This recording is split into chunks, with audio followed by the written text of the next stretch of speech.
చేస్తున్నటువంటి ప్రధాన ఉద్దేశం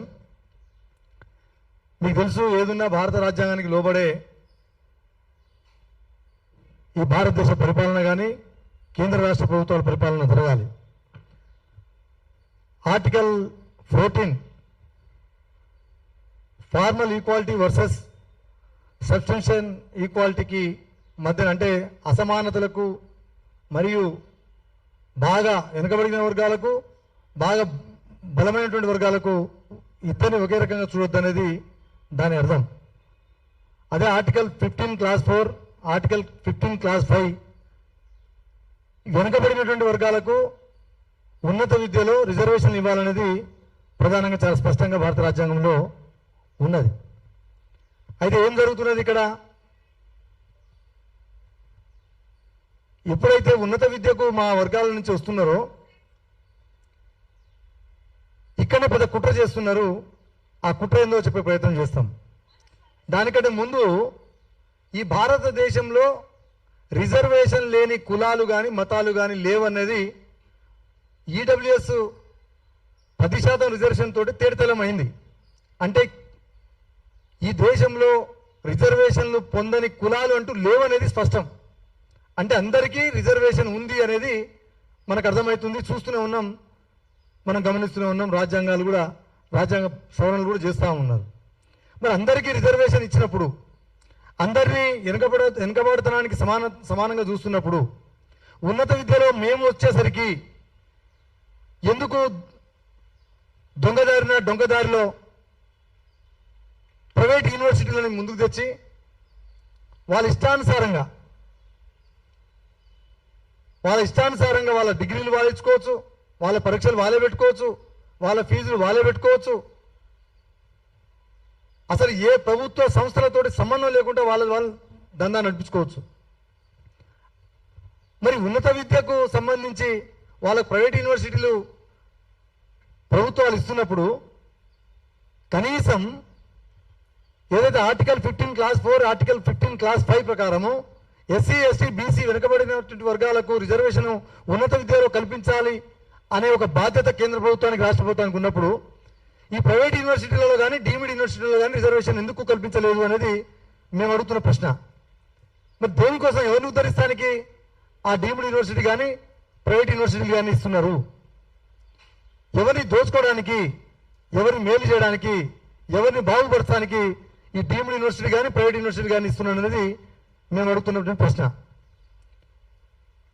గతంలో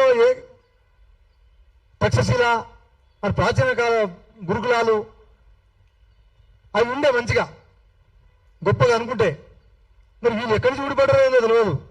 ఎవరిని దోచుకోవడానికి, ఎవరిని పీకొత్తడానికి వస్తారో తెలియదు, దేనికోసం ఇస్తారో తెలియదు. కానీ ప్రైవేట్ యూనివర్సిటీలు ఇప్పటికే 2018 యాక్ట్లో దాదాపుగా 11 ప్రైవేట్ యూనివర్సిటీలను పర్మిషన్ ఇచ్చింది ఇక్కడ తెలంగాణ ప్రభుత్వంలో.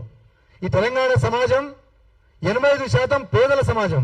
ఇది నేను చెప్తున్న మాట కాదు. తెలంగాణ ఉద్యమంలో కానీ తెలంగాణ వచ్చిన తర్వాత కానీ చాలామంది మేధావులు, పరిపాలన చేసిన వాళ్ళు, ముఖ్యమంత్రిగా చేసిన వాళ్ళు చెప్పినటువంటి మాట.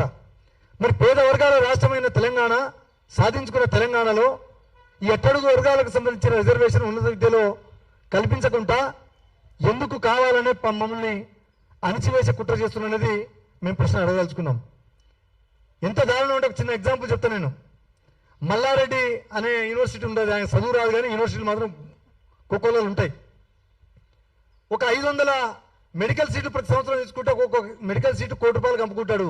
ఆయన 500 కోట్ల రూపాయల వ్యాపారం ఒక సంవత్సరం ఒక మెడికల్ సీట్ల మీద తీసుకుంటాడు. ఆయన ఇష్టం. ఇక మల్లారెడ్డి కూడా ఎంబీబీఎస్ సర్టిఫికేట్ తీసుకోవచ్చు, ఆయన ఇష్టం. సంతకం పెట్టి పీజీ సర్టిఫికేట్ తీసుకోవచ్చు, ఆయన ఇష్టం. బీటెక్ సర్టిఫికేట్ తీసుకోవచ్చు, ఆయన ఇష్టం. ఎవరిని పాస్ చేయాలి, ఎవరిని ఫెయిల్ చేయాలి ఆయన చేతుల్నే. ఎంత డొనేషన్, అసలు లాభాపేక్ష లేకుండా నడపాల్సినటువంటి ఒక నిబంధన ఉండి కూడా పక్కన పెట్టేసి డొనేషన్ లేకుండా ఏ ఒక్క యూనివర్సిటీ కూడా నడుస్తుందా? 2018 యాక్ట్ ప్రకారం 11 యూనివర్సిటీలకు పర్మిషన్ ఇస్తే ఇప్పుడు ఈ ప్రభుత్వం దగ్గర దాదాపుగా ఇంకా 20 యూనివర్సిటీలు పర్మిషన్ల కోసం అక్కడ ఉన్నాయి ఫైళ్లు. అంటే ఇక అన్ని యూనివర్సిటీలను ప్రైవేట్ యూనివర్సిటీలు చేసుకుంటా పోతే మా వర్గాలకు ఉన్నత విద్యలో అవకాశం ఇవ్వకుండా కావాలని కుట్ర చేస్తున్నాడు కాదా? మా వాళ్ళు ఉన్నత విద్య చదువుకొని దేశ విదేశాల్లో చదువుకోవడానికి మీకు ఇష్టం లేకపోవడంతో ఈ యూనివర్సిటీలు మొత్తం కూడా ప్రైవేట్ యూనివర్సిటీలో పెట్టుకుంటే ఇక వీళ్ళు నడిగేటోళ్ళు లేరు. యూజీసీ కంట్రోల్లో ఉన్నట్టు ఉంటుంది కానీ వాళ్ళ ఇష్టం ఉంటుంది. జేఎన్టీయూ అప్లికేషన్ ఉండదు, ఉస్మాన్ యూనివర్సిటీ అప్లికేషన్ ఉండదు, ఇక వాళ్ళ ఇష్టం. మరి దీనికి దానికి తేడా ఏంది? జేఎన్టీయూ యూనివర్సిటీ కింద అప్లికేషన్ పెడితేనేమో వాళ్ళకు నిబంధనలు ఉంటాయి, ప్రొఫెసర్లు ఏ క్వాలిఫికేషన్ ఉండాలి, నిబంధనలు ఎన్ని, కాలేజ్ ఎన్ని ఉంటుంది. పిల్లలు కౌన్సిలింగ్ ద్వారా రావాలి, వాళ్ళకు ఫీజులు ఇస్తాయి ప్రభుత్వాలు. అంటే తప్పించుకునే కుట్ర ఇది. ఎక్కడి నుంచి ఊడిపడ్డారు, దేనికోసం చేస్తున్నారు? అసలు ఈ భీముడు ప్రైవేట్ యూనివర్సిటీని రద్దు చేయాలన్నదే మా ప్రధాన డిమాండ్ పెట్టుకుంటున్నాం. లేదా ఇప్పుడు ఉన్నటువంటి ఈ యూనివర్సిటీలు ఏవైతున్నాయో ఖచ్చితంగా మా దాంట్లో కూడా, మా వర్గాల్లో కూడా క్వాలిటీ ఎడ్యుకేషన్ ఉన్నటువంటి విద్యార్థులు ఉన్నారు. వాళ్లకు సరైనటువంటి ప్రభుత్వ నిబంధనలను పెట్టి ప్రోత్సహించి నిజంగా నువ్వు చెప్పదలుచుకుంటే వాళ్ళకు కూడా అవకాశం ఇవ్వాలి. నువ్వు ఇవ్వకుండా నువ్వు ప్రైవేట్ యూనివర్సిటీలు ఇస్తున్నావు అంటేనే ఒకటి ఫీజు రియంబర్స్మెంట్ నువ్వు ఎగ్గొట్టే కుట్ర, రెండోది ఎవరిని బాగుపెట్టాలి, దాని ద్వారా ప్రభుత్వం పెద్దలు ఎట్ట బాగుపడాలనే ఒక దరిద్రమైనటువంటి ఆలోచన. ఈ ఆలోచనను నిర్మించుకోవాలి.